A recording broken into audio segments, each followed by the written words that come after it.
Hi, welcome to our series, little mini series, One to One with John. Do listen to the first one because that really tells you about his work and what he does. But these are going to tell you about some of the things that crop up in the counselling room or that strike him forcibly time and time again. Yeah. And so, the statement here, I'm desperate to talk to someone. So just say a little something about kind of that and what happens in your counselling room. Quite a lot of the people who come initially to talk to me have never actually spoken to anybody. No, that's flabbergasting to think about. I That, know, isn't it? Just it is. Yeah. And so this is the first time they've actually articulated, that there is a problem.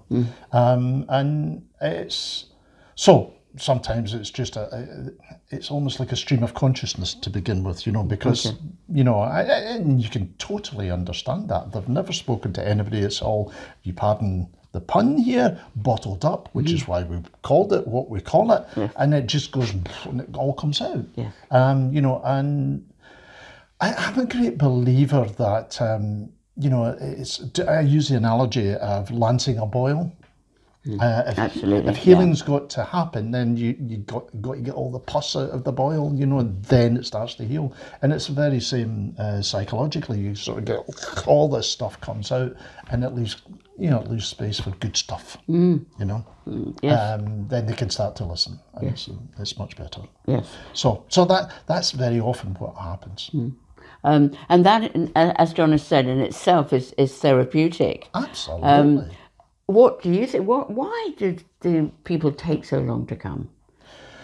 Well, I think people take so long to come because there's a huge stigma attached to alcoholism. There's lots of shame involved. There's lots of guilt involved. I was talking to a couple of people yesterday about the guilt and how, there's a lot of guilt involved in alcoholism, and and it's sort of lying there, and generally speaking, the drinker just doesn't pick it up, and the partner picks it up, or the family member picks it up, and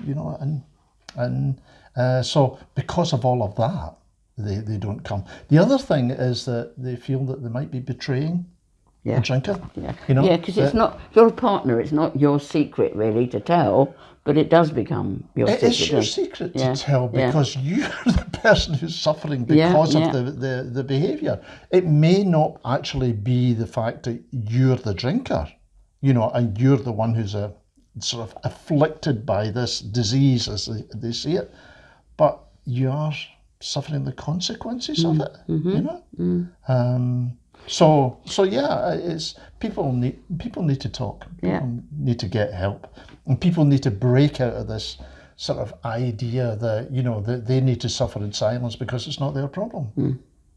It is their problem. Yes, absolutely. I think that's absolutely key, is you feel you're dropping your partner in it if you're coming to talk, but actually you're coming to talk about how their drinking affects you, whether it's your children, your parents, or your partner.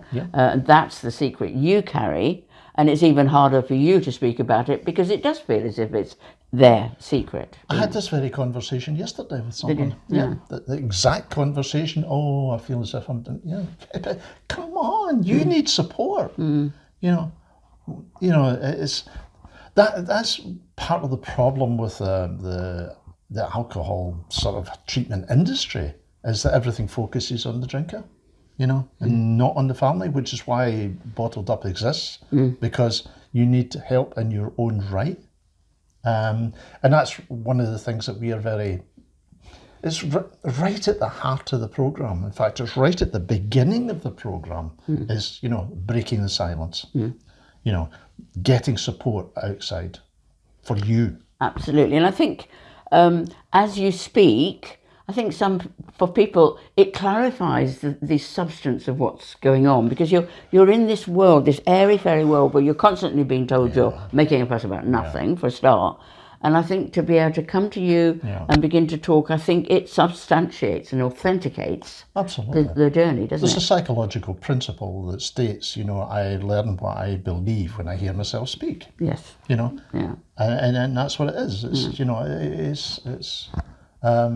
You know, they've got all these things going on in your head, but it's when you open your mouth and you start to talk, you know, then that's when you actually learn what the real problem is sometimes, you know. Yeah, and you know, I would say as a counsellor that in the first session with John, you're going to be talking about what is. I think it would be good to do a couple, and we've always said, you know, though we're counsellors and this is our work, we will never like anybody to kind of not get the help they need. This is why there's usually some concessions. If you look, they will change. Sometimes we do it in a different way. But so if you could get 2 sessions, then you get out what you feel and look at what is, and then you can more easily with John, you know, get into what could be. Well, I always try to give them something that they can take back. You know, at the end, I usually do a little summary and, you know, and say, okay, this is something you can do. This is something practical that you can do. You can work on this. I don't feel as if it's been a satisfying session unless I can give them something at the end. Yeah, which is understanding. I don't just sit there and go, yes. Although I suppose at that point you've given them your heart to really listen to them and. Yeah, but I want to give them something. Of course, something they can work on. You know, not just.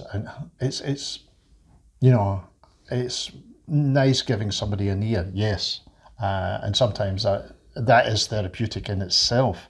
But you know, I want to also give them hope. Yeah, and push that barrier. I did a radio interview with you, didn't I? About bottled up. 2 years after my husband, who was the drinker, and that's who I lived with for 29 years.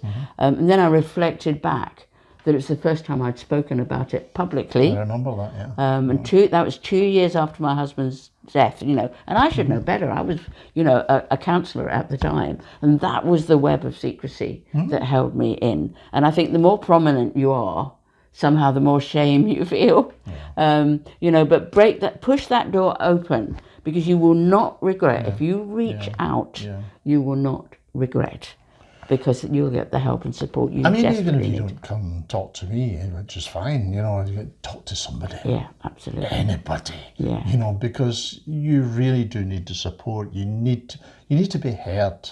And sometimes that, you know, as I've said before, that is therapeutic in its own right, is to be heard. Yes. You know, and in psychology we call it catharsis. Yes. You know, which is a kind of, that's the lancing of the boil. It's it's all coming out, you know. Yeah. And it's very important that it's not a waste of time. It's not a moan session. It's a healing session. It's therapeutic.